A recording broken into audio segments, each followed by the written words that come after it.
नमस्कार, मी समीर कुंभार गजाल कोकणातली या चॅनलच्या एका नवीन व्हिडिओमध्ये तुमचं मनपूर्वक स्वागत. पण आता मी निघालो आहे आमची ग्रामदेवता आई यक्षिणी मंदिरकडे जायला. गेले काही दिवस यक्षिणी मंदिरमध्ये हरिनाम सप्ताह चालू होता. कालच्या दिवशी दिंड्यांचा कार्यक्रम झाला आणि आज सकाळी आई यक्षिणीची पालखी देव तरंगकाठीसह निर्मला नदीच्या काठावर जायला निघालेत. तर गावातील बरीच अशी मंडळी त्याच्यासोबत असणार आहेत. देवांसोबत आई यक्षिणीच्या पालखीसोबत नदीकाठावर जाऊन संपूर्ण गाव एकत्र आंघोळ करत असतो नदीवर. ती एक दरवर्षी वेगळीच मजा असते. तर मंदिराकडनं ढोलांचा आवाज होतोय. बहुतेक पालखी बाहेर काढण्याची तयारी करतात. सगळेच पुढे गेलेत. चला वेळ न दवडता आपल्या व्हिडिओला सुरुवात करूया. मेन रोडपासून अर्धा किलोमीटर आतमध्ये अगदी डोंगराच्या पायथ्याशी हे आपलं यक्षिणी मंदिर आहे. गावातील सर्वच मंदिरं या डोंगराच्या पायथ्याशी आहेत. सकाळची वेळ आहे. थोडंफार धुकं तुम्हाला बघायला मिळेल. अरुंद असा रस्ता, छान वातावरण आणि अशा प्रकारचं हे सुंदर वातावरण तुम्हाला अशा गावांमध्येच बघायला मिळेल. तर मित्रांनो, यक्षिणी मंदिरकडे येऊन पोचलो आहे आणि ह्या साईडला आपलं मंदिर आहे. त्या बाजूला डोंगर, अगदी डोंगराच्या पायथ्याशी आपलं हे यक्षिणी मंदिर. याच बाजूला बरीच अशी आपल्या गावातली मंदिरं आहेत. म्हणजे यक्षिणी मंदिर, वरच्या साईडला टेंबेस्वामी मंदिर आहे. या साईडला आहे माणगावचं दत्त मंदिर, महादेव मंदिर. इकडे सातेरी मंदिर आहे. त्याचबरोबर ह्या साईडला बरीच अशी मंदिरं आहेत. काही अंतर पुढे गेलात तर मला रवळनाथ मंदिर दिसेल. तर या सगळं मंदिरांवर आपण सेपरेट एक ब्लॉग बनवूया, सेपरेट व्हिडिओ बनवूया. सो आईची पालखी काढायला सुरुवात होणार आता थोड्याच वेळात. जाऊया. मंडळी, मंदिरासमोरील हा दीपस्तंभ आहे आणि आतमध्ये मंदिरात नामस्मरण चालू आहे. म्हणजे हरिनाम सप्ताह चालू आहे. आज देव आंघोळीवरून आल्यावर या हरिनाम सप्ताहाचा शेवट होईल. म्हणजे आज समाप्ती करण्यात येईल.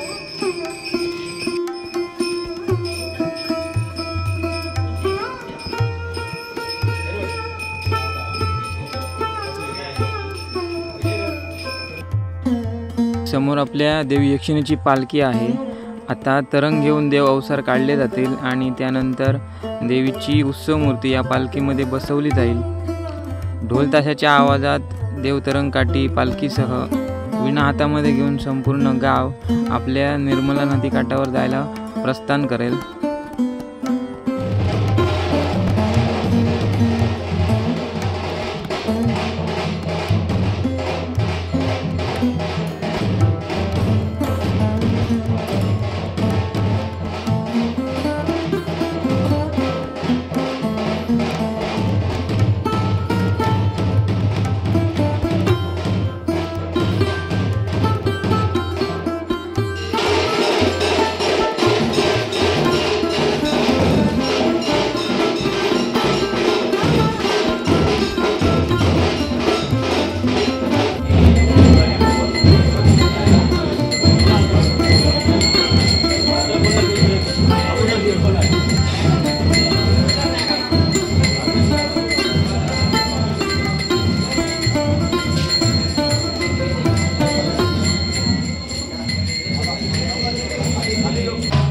देवी यक्षिणीची पालखी देव तरंगकाठीसह संपूर्ण गाव नदीकाठावर जायला निघालं. मंडळी, ह्यापुढे सरकारी जमीन लागते. म्हणजे कृषी फार्म आहे आणि या फार्ममधूनच आपल्या देवाची वाट निघते. तर ही वाट कधीही बंद केली जात नाही. वर्षाचे 12ही महिने ही वाट खुली ठेवली जाते. ह्या वाटेवर कुठलंही कंपाऊंड किंवा कुठलं गेट लावलं जात नाही.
मंडळी, ही आमच्या गावची निर्मला नदी.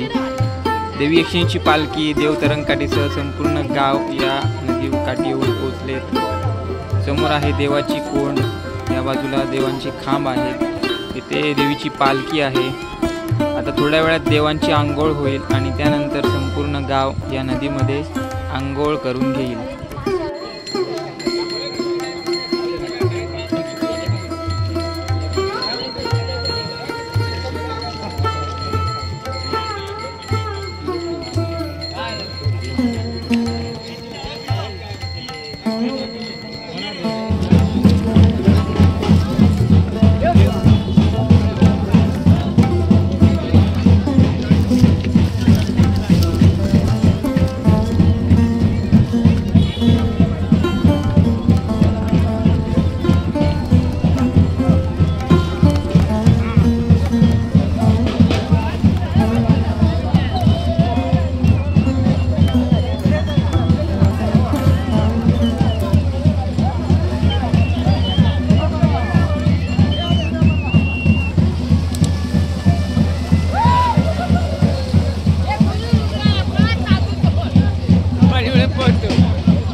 तर मंडळी, आत्ताच देवांची आंघोळ वगैरे झाली, त्यानंतर संपूर्ण गावाने या नदीमध्ये आंघोळ करून घेतली आहे.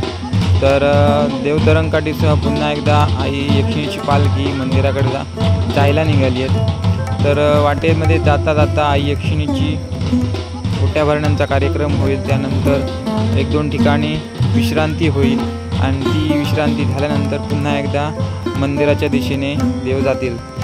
देवतरंगकाठीसह ग्रामस्थ मंडळी माणगाव कुंभारवाडीमध्ये येऊन विश्रांतीसाठी थांबली आहेत. आई यक्षिणीची पालखी मागाहून येते, कारण ठिकठिकाणी देवीच्या ओट्या भरल्या जातात. तर या ठिकाणी थोडा वेळ थांबतील आणि त्यानंतर पुन्हा एकदा बाजारवाडीमध्ये विश्रांतीसाठी मार्गस्थ होईल.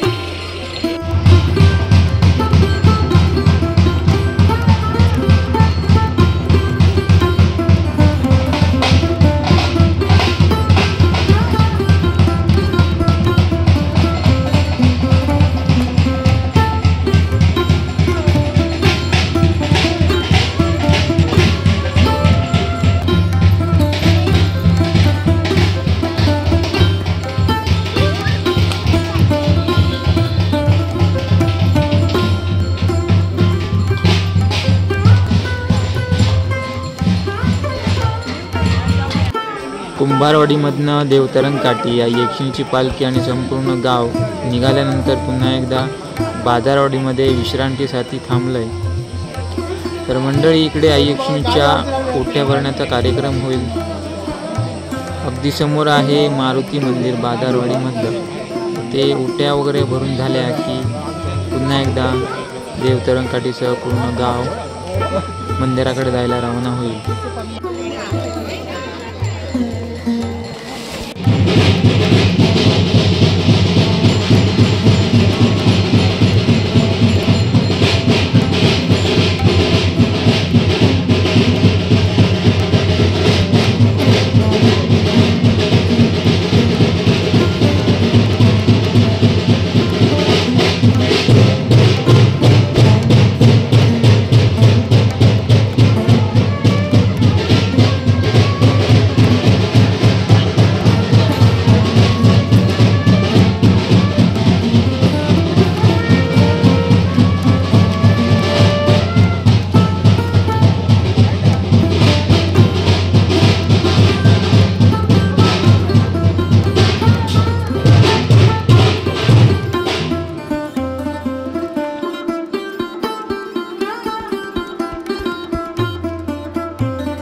मंडळी, आई यक्षिणीची पालखी देवतरंग काठीसह गावातली सर्व मंडळी पुन्हा एकदा आपल्या मंदिरामध्ये येऊन पोचली.